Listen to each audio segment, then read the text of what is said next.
And so I've known Tom for a little while, and he's gone through the course I put out about a year ago, and so we've been in touch, and he's doing a lot of deals, and he's very active, and yeah, so I wanted to bring him on and kind of pick his brain, see what he's doing, and just talk land with him. So before we get into it, I want to mention that if you are interested in getting started in investing in vacant lands, we do have a new comprehensive course out on land investing. If you're interested, please go to landinvestingpros.com. You can find more information on that website. But thanks, Tom, for joining me today. And yeah, again, if anyone has any comments or questions for Tom or myself on this broadcast, just feel free to pop in the chat. We've got land for sale from Danny. Danny says, "How's it going?" So hi Danny. So it sounds like we're live. But yeah, Tom, do you mind digging into your background? How I guess let's get into how you got started investing in vacant land, what attracted you, and I guess some maybe describe some of Yeah. your initial experience so far. Yeah. Thanks for inviting me. I'm glad to be here and share the knowledge, if I have any. We'll see. No, you got plenty. But yeah, so I was previously in real estate. I do I do building management, apartment buildings. So actually, we were getting a lot of deals, single family and multi units through tech sales. So I figure if I'm going to go directly into a source, that'd be so much easier to get some of the good deals and keep them for us. So we started going to tax auctions, but it turns out that I need my wallet needs to be a lot bigger than I thought. So because Illinois is a tax lien state, so I was not able to buy the actual house, just a lien on the house. So then I was digging in, and I found some courses on tax lien and deed investing. And somehow I found the whole land community, and just to confirm, I started with $5,000. Okay, actually, wow. This actually that's the budget that I have. That's all I had because 2008 was didn't treat me too well. Okay. Yeah, so I was starting over pretty much. Yeah, so yeah. So you started with 5 grand, and how did you invest that? Yeah, so are you talking about houses or what? Oh, I thought you said with vacant land you started with 5 grand. Vacant land. No. Vacant land. Well, houses, I had an investor that that worked with me, so that was fine. So, but I wanted to get into straight to the source of the deals. So I started with land. So, of course, I started with the cheap stuff. So I was buying, in a range 5 acres for $500-600 back Wow. then. Can you Yeah. get that today? I don't think you can get that today. I don't think so. I don't think so. But that was really nice. We bought a couple lots it's me and my wife Patricia. She can say hello at least. Hello. Hello. Hi, Patricia. Yeah. Hi. So acquisition, she's sales. So we were getting these lots for like $500. We were selling them on terms with $1,000 down, There you go. and now $9,000 payments over the course of so many years. So Those aren't bad margins. Buying for 500, selling for 9,000 at terms. Not a bad first couple deals. Yeah, it was really good. So overall, but we were buying the desert squares. So I just in back of my mind, I was like, who the hell is going to be buying that? You and I are from Illinois, Chicago. Yep. So to me, a piece of desert is like useless, But again, that was my logic, not somebody else's. So we were really slow the first year. We didn't do much because what I purchased, I wanted to wait because I didn't have a lot of money. So I wanted to wait and actually sell what we purchased and see how's it going to go. and we pretty much wasted like a year. Okay. And Yeah. so what year was this? How long ago was this when you first started in that first We year? started beginning of 2017. Okay. So 2017, your first year, started Yeah. buying these cheap ones. You said it took you a little while to start buying a little bit more. Is that right? Yeah, yeah, we waited. I was skeptical. I was looking for holes in the whole land investing strategy, but I didn't find any so far. Okay. Well, Yeah, no problem. Yeah, no, I mean, as you're getting started, everyone's a little bit skeptical. They haven't seen like a full process. They don't like fully understand that everything's going to sell. So maybe you could describe what did that first year look like? How many deals did you buy? How many deals did you sell? well, And I guess what was well, your mentality at that point? well, I'm gonna say uh, the first actual year that we started working, we purchased how many? We purchased around 40 lots. 40 lots we purchased. In the first year? Yeah, That's great. yeah. But there were a lot of them were like really cheap lots, like Yeah, $100, $200. Well, we got lucky with one guy. We purchased a whole portfolio, or $200 60. lots. Yeah, Where were those? desert lots. Desert Again, lots. in the middle Okay. of no, like a quarter acre lots in the middle of nowhere. Okay. What were you selling those 200 $200 lots for? I know now that we could sell it for more, but we just want to, Yeah, get your turn. reps in. Yeah, yeah, yeah. So we sold them for like $1,000. So we bought it for 100, 200. Okay. We sold it for 1,000, 1,500. In But these were the lots that were like really in the middle of nowhere, like nothing around it, just a quarter acre in the middle of nowhere, nothing around. So I thought there's going to be not a lot of interest. I just wanted to get rid of it, but we got a lot of good lots too. In that $500 range for 5 acres, like really nice ones. I always love when calls come back, and people give me the ARPNs and I check it. It's like treasure hunting. It's like I'm Yeah. so excited. I love that part. Yeah, no, definitely. Cool. So you said you bought around 40 in your first year. How many of those 40 did you end up selling in that first 12 months? I think we sold everything. Okay. All right. So Yeah, great. So you did 40 deals your first year. yeah, yeah, yeah. Okay. So you saw quite a bit of success as you're getting started. So at that point, did that prove the concept for you? It did, it did. But so we moved on to more expensive stuff. But I don't know if that was the best decision we made. Yeah. We still on the concept, so we started buying more. Um, I figure if I can buy something for 20 and sell it for 40, but it turns out the land's got to be worth at least 80 Yeah. in order to sell that quickly. So the concept of half the price would work, but like 75% of the market value, you got to sit on it for a while and wait. So it's not that quick. But and again, we building up our bank account. If we would have $1 million in the account, probably I would buy, whatever comes and just Yeah. wait and it will sell. But we're not that privileged. But we're getting there slowly. Yeah. It's starting to bear fruit, the niche. Yeah, yeah, Yeah, no, I agree with that. I think there's a huge market of people who are looking to buy the cheaper property, looking to buy on terms. And while there's little to no risk buying these lots because we're buying them at such cheap prices, even the more expensive ones. So even if you buy it at 20, but you sell it like it's worth 60 or 80, and you try to sell it at 40, you're gonna make 20 grand on that.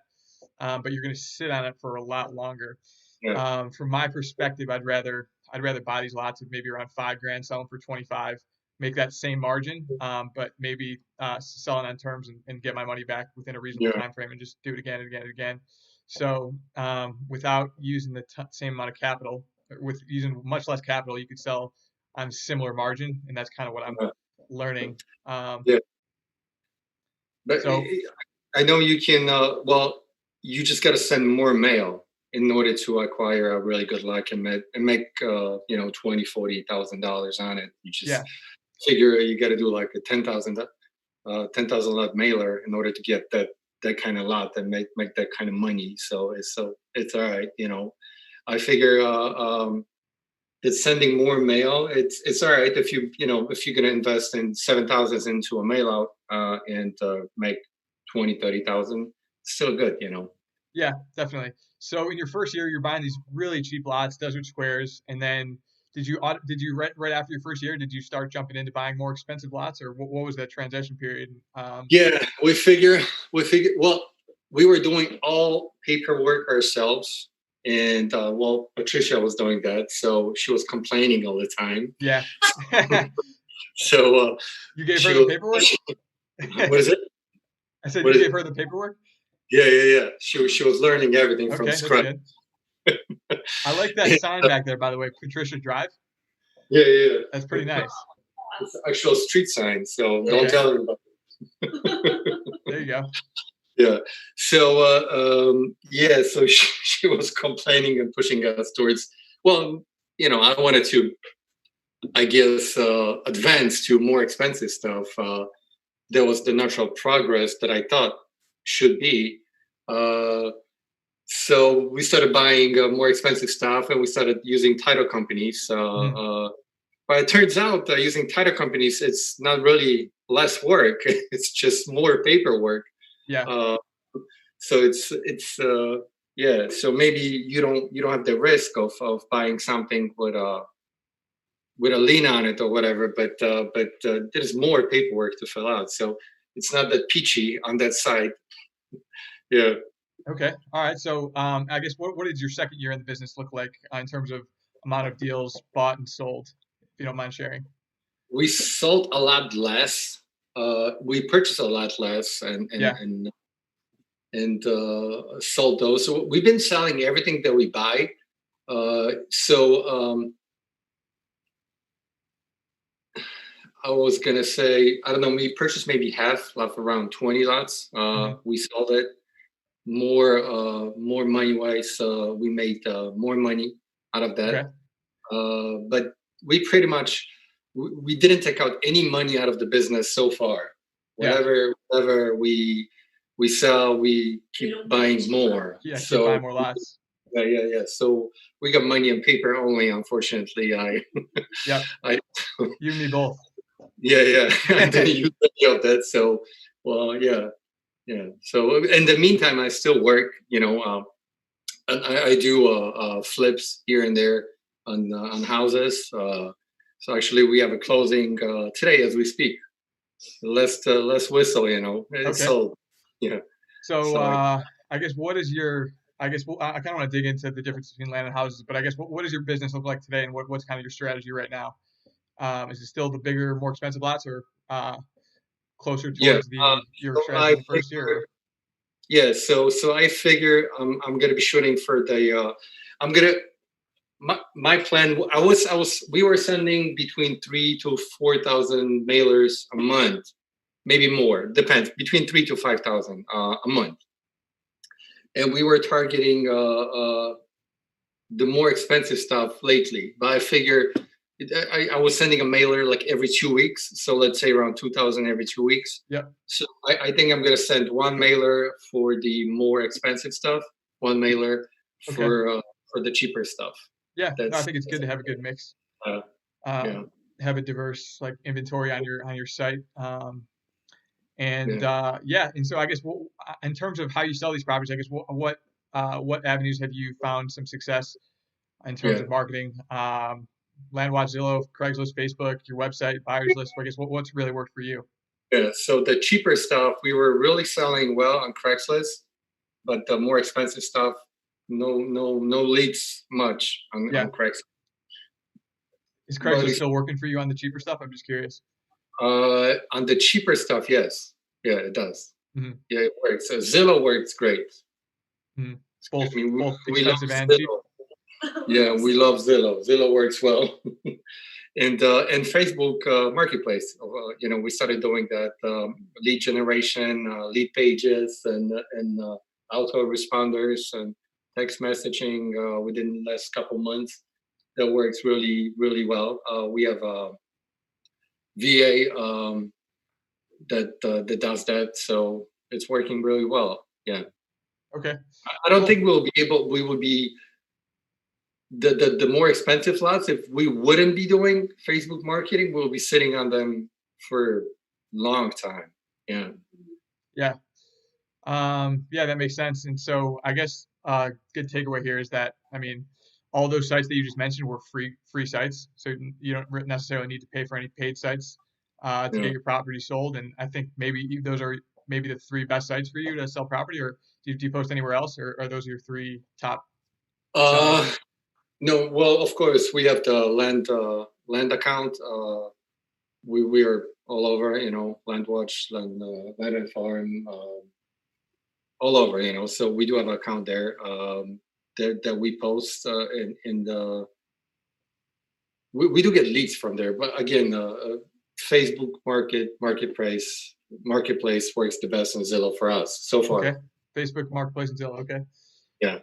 Cool. And so, yeah, I want to dig in a little bit on your houses because you're doing something unique. You're doing other real estate outside of land. So I want to compare and contrast that. So I guess can you describe what you're doing in with houses? Yeah, so I own a management company, apartment. I just get like I mentioned before, I have one investor that I work with, and he's got a portfolio of about 100 apartments that I manage.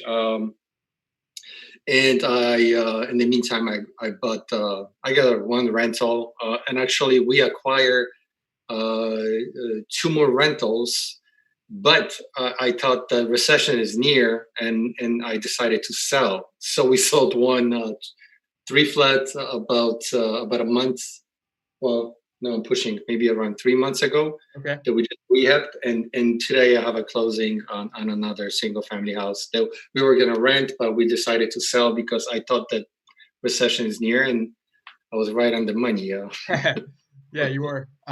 Cool. So I guess what's different about land compared to the houses, and I guess what's good about land, what's worse about land, what's different? But you know what?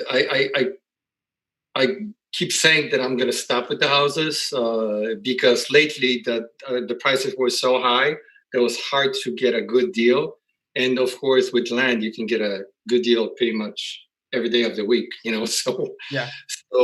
So. But then again, somebody sent me something and I saw it. I'm like, shit, man, it's a good deal. Yeah. I gotta do it. So in the meantime, I had some. I got a network of people, and they've been sending me deals. So the best deals that I get is actually from people that do buy tax liens, and they sell me tax notes on these liens, and I've been getting some great deals on that. So the money, if you put in 100, I'm in. We buying mostly in underprivileged neighborhoods. So if Sure. I put in 100, I'm gonna get 100 back.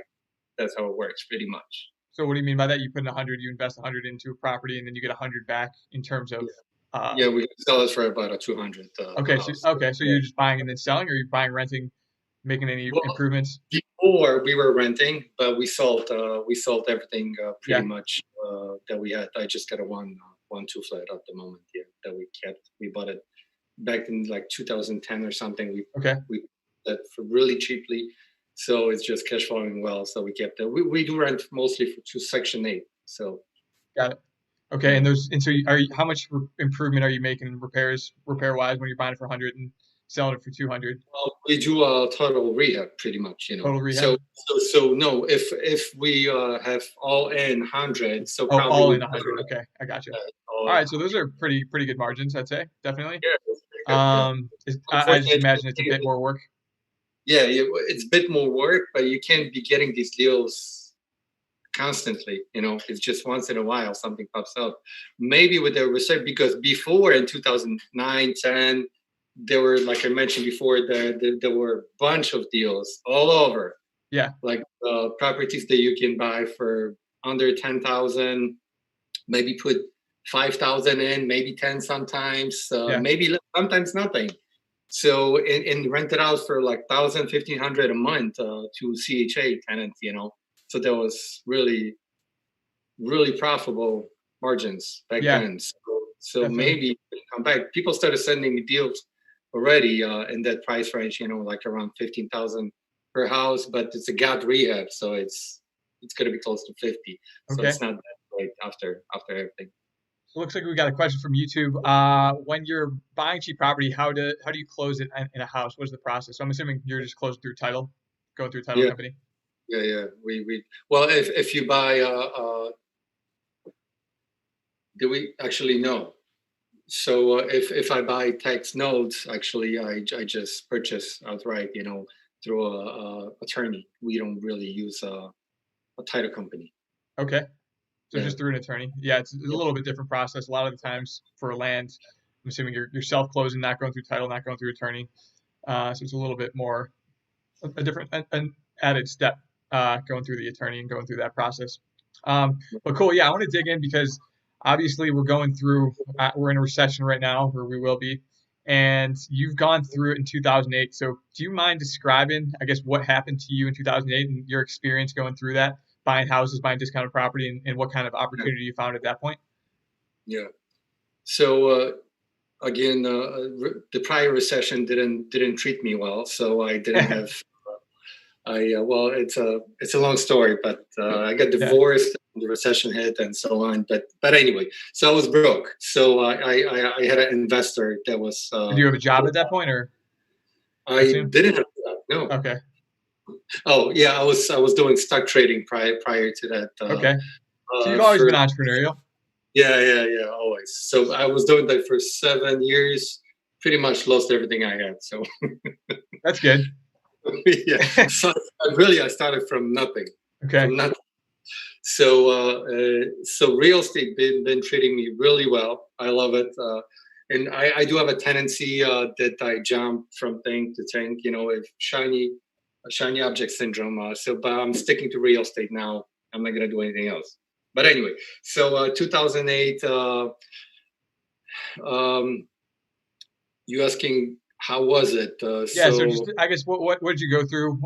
What did you find deals? I mean, you lost money, but I guess can you explain Yeah, what happened to you and what were some of the fundamentals of that market that you can maybe tell us a little bit about to give us some insight into today? yeah. So I'm Polish. If anybody's wondering about the accent, it's a huge Polish community in Chicago, Yep. and like 80% of them are in construction or real estate in some way.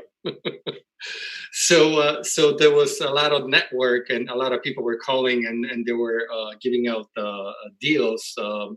They've been having deals like through banks, through foreclosures, through they were selling liens, notes. So there were deals all over, man. There was Yeah. like we didn't do anything special. It's just like everybody was throwing deals at us, but well, most people were investing in the good neighborhoods per se, So, but there was a lot of opportunity in the underprivileged neighborhoods, and you needed a lot less capital in order to get in there. And actually, returns are much greater when you're taking risk. It's Yeah. kind of like land, So if you take risk, what there is risk in the underprivileged, in the ghetto, that is risk in the ghetto, but actually can make a lot of money because, Hmm. like you mentioned, a lot of people, the houses that they were buying for 10 and putting, let's say, another 10, 20,000. After a couple of years, they were selling them for over 100,000, and they were having a cash flow in the meantime. Yeah. So there were deals everywhere. It's just you don't have to be a mathematician in order to calculate a profit out of 20,000 all in, and you're making a 1,500 a month. Yeah. Yeah, so it's just so easy. Yeah. Yeah. I Well, always say you all you really gotta do take. not need to be smart to invest Yeah, in real estate. You just have to have like the mindset, yeah, and just be able to ride with the waves, the ups and the downs. So I think yeah, that's a perfect example. Like obviously, if you're buying a property for 20 grand, you're getting 1,500 a month. You're literally getting your money back in like a little over a year. yeah. So, I mean, yeah, I mean, it's about keeping your head right. But I guess what did you go through exactly? How did you lose money if you don't mind sharing? Oh yeah, yeah. I didn't lose money in real estate. I lost money. Well, it's a long story, but before I had a restaurant, I got it. so I sold the restaurant and I decided to do stock trading, and I Okay. was at the Ah, whole downturn, and I didn't really know what I was doing, but okay. I like to think my overall strategy is if I stick with something long enough, I'm gonna succeed. Yep. So it didn't work out that way, Okay. but So you lost some money in stock trading, so it had nothing to do with real estate. no. But you did go through that full cycle, and you experienced, you saw the deals. I guess with that in mind, what do you expect with both the housing market and land market in the upcoming recession that we're seeing today? It's a really tricky question because what we are experiencing now, we never been through that before. So I think houses are going to go down, but I don't think land's going to will go down, but I don't think it's going to go down as much as houses. That's what I think. But in the cheaper stuff that we've been purchasing, I don't think it's going to go down much at all. That's what I think. Yeah. So I think houses because people live in the houses and they can't pay mortgages now. They're gonna they're gonna default Yep. some way, and there's gonna be a lot of opportunity. I think it's going to be mostly residential, not a lot of commercial, but of course there will be commercial too, but not a lot of commercial. And as far as land, there is the whole trend in homesteading, and now social distancing. It's just everything is it's uptrending towards the land going up, not going down. So I'm sure it's going to go down because people won't have money a bit, but the people will be buying if they'll be having something, that I don't know. That's just my thought about it. We'll see if it's going to come true. Nobody been through that before, so it's Yeah. just speculation. But again, you gotta think of something and stick to it because you gotta have a strategy what you're gonna do and what's gonna happen. A couple Yeah. exit points maybe here and there, but that's what I think. Yeah, so I think the biggest difference between houses and land is that houses, like I mean, you've got renters in these places. The biggest thing is there's leverage, in my opinion, or the way I see it. The model that I have in my brain I mean, these banks are lending on these properties. If renters stop paying, landlords are going to be less able and willing to pay their mortgages. These banks are going to foreclose on these properties, and they're going to be wanting to sell these things, and there's not going to be the market's going to dry up a little bit in the housing market. And I think the biggest fundamental difference is that there is leverage and I mean there's much more to pay on a monthly basis to both landlords and the Yeah, banks. And so I think with the land market it's just not the case. The holding costs are way lower. So I think, I mean, I saw some data from one company that buys and sells vacant land, and the prices in the '08 recession didn't even flinch. And I yeah. think it's because of the leverage piece and the holding cost being so low. I think that's why. So I agree with you. I don't think the prices are going to change, but let's talk about, I guess, demand. I guess how do you think that the demand for people buying property might change? It will change. It's going to increase. The demand will increase for sure. The whole tiny home movement, the homesteading, all of the social distancing, everything is just leading towards land. The land's going to be in. It's going to be hip to live in the middle of nowhere, I guess.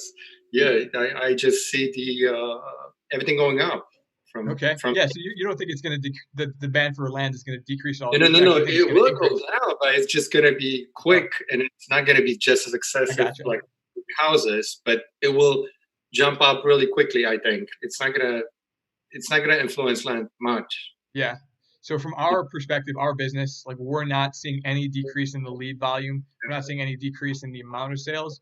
I guess what has your experience been so far in terms of leads coming through? Again, we switched from cheap stuff to more expensive stuff. So I see a difference, but I think it's just the price. It's not really. It's not really the people don't want to buy land. It's just we are in different price range. So that's the only thing. But we still getting leads. We still getting interest, and we are selling. Mhm. So yeah. So I would say it looks good. But again, One thing that I did wrong, I think I was buying stuff that I shouldn't buy.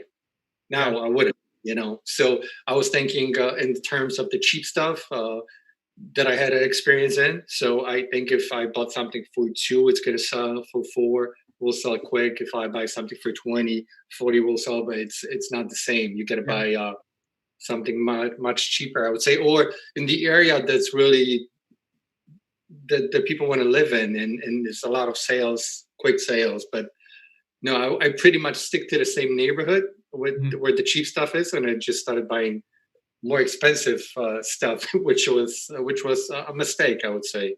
Yeah. So it will sell. I'm making money, but I don't think that was the right direction to go. Yeah. So I agree. I agree with that. I mean, you learn by, I mean, doing deals. So there's no better way to, I guess, learn. I mean, you're not going to lose money on these deals. They're just going to Yeah, sit longer than you want. You'll still like double your money in like a year yeah. But or I'm losing sooner. money because I got to be turning that Yeah. money Yeah. constantly. Exactly. Your So opportunity I'm cost is the losing biggest money, thing. you Yeah. know.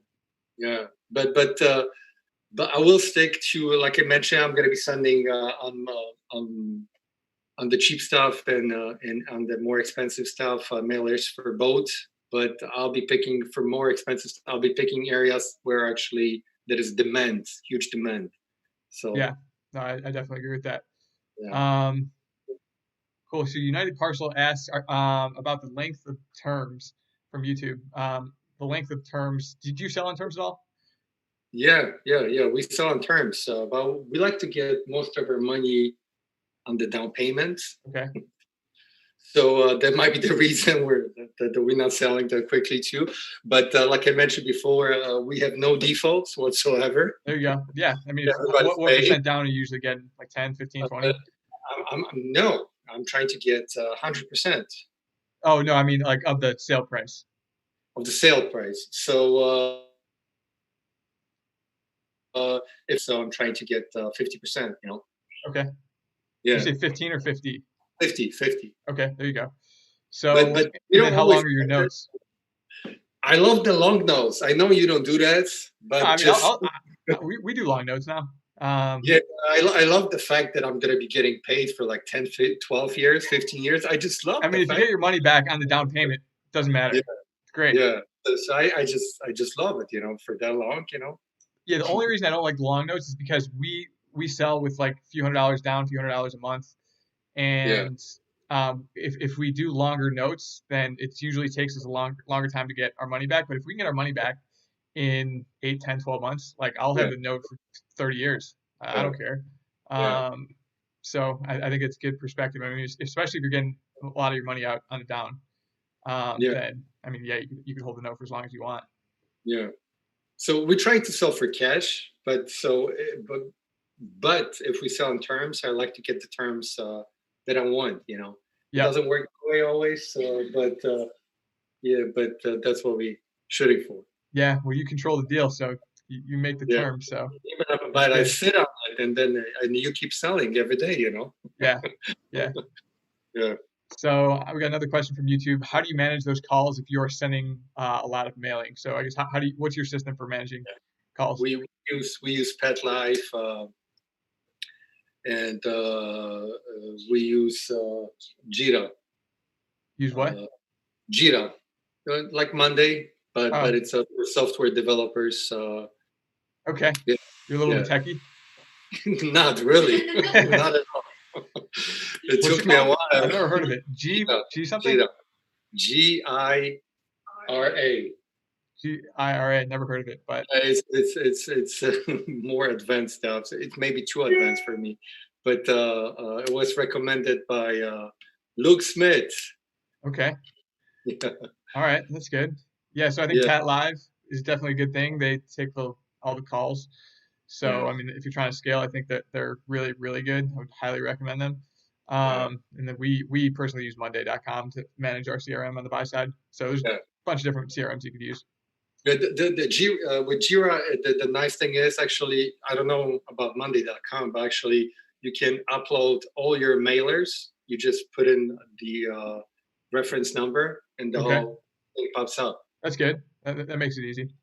Yeah, so it's really nice. Everything is in there. Yeah, I That's love. good. Yeah, ours is probably a little bit more manual because the VAs Yeah, they manually input stuff from Pat Live to Monday. yeah, So yeah, it's not more work on our end, but it might be more work on the VA's end. yeah, yeah, yeah. So I love that part about it. Everything is in there. Just put a number, pops up. Yeah, You're ready to go. cool. So I guess as we wrap up, I guess what's your outlook going forward? I guess what are you looking to do with your land business? What are some of your goals?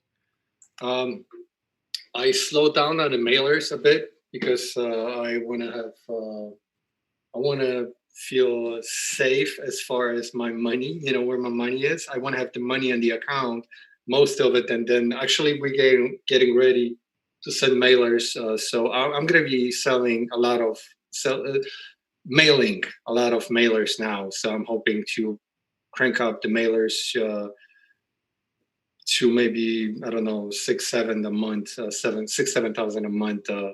To get good deals, because I think there's going to be a lot of good deals out there now. Yeah, I think it's a great idea, and I think investing in the mail is the smartest thing that you can do because if you have like you've got your system set up where you got Pat Live funneling Yeah, to whatever CRM you're using, Jira or whatever, and yeah, you're just there reviewing all these deals, and like if you just from like going through this full process, if you go from a point of okay, I've got a couple deals I'm reviewing to I have a laundry list of 100 deals that I'm now reviewing, like you're in a position of power. You can cherry pick the best deals out of those 100, 200, whatever, however many leads you got, and at that point, like that is really when you become powerful and like you start to not only are you like able to like leverage that list and just cherry pick the best properties, but that's really how you learn yeah, this business is like, okay, I've seen all these deals.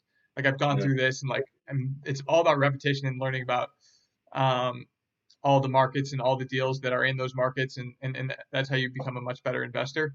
So I think it's smart to invest. I mean, it's painful a little bit up front. You're spending, I don't know, if you're sending out some thousand mailings as you want to do, costs maybe 3,500 bucks. But I think yeah. from what you learn and the position that you get in when you have a lot more deals to review, it's pretty helpful. So I think it's a good. Yeah, Um, I need to be more picky. The one thing that I learned, that's just going to be much more pickier, overall. yeah, yeah. And so if you have advice for people who are starting or struggling, I guess what would you tell those people? Yeah, yeah. My wife she just said, send more mail. I, that's the cliche, but it's freaking true. Just send the freaking mail. You will make money. Yeah. Don't be thinking about it. Just send mail. You will make money. That's all. Yeah, Yeah, no, I agree. I think good things happen when you send out a lot of mail, and you yeah. find yourself getting very lucky when you send out mail. So I think it's good advice. It's not really luck, but it It's not turns really out. luck, but you find some good deals when you send out Yeah, mail. But yeah, it's not yeah, luck, but good things happen. yeah. Um, That's well, cool. So I guess if anyone's interested, they watch this, they're inspired by this video. I guess what would be a good way for them to reach out to you? my email will be best. Landaddiction@gmail.com. Okay, landaddiction@gmail.com. All right. Well, I think this has been a great interview. So I appreciate you having you on, Tom. Again, if Yeah, anyone's interested in getting started in land investing, my business partner Paul and I we put together a comprehensive course. You can find more information on landinvestingpros.com. But Tom, I really appreciate you joining me today. I think you're obviously killing it. You're doing very well. So hopefully people could kind of hopefully found value in picking your brain. And yeah, I really appreciate you joining me today. yeah. Thanks, Willie.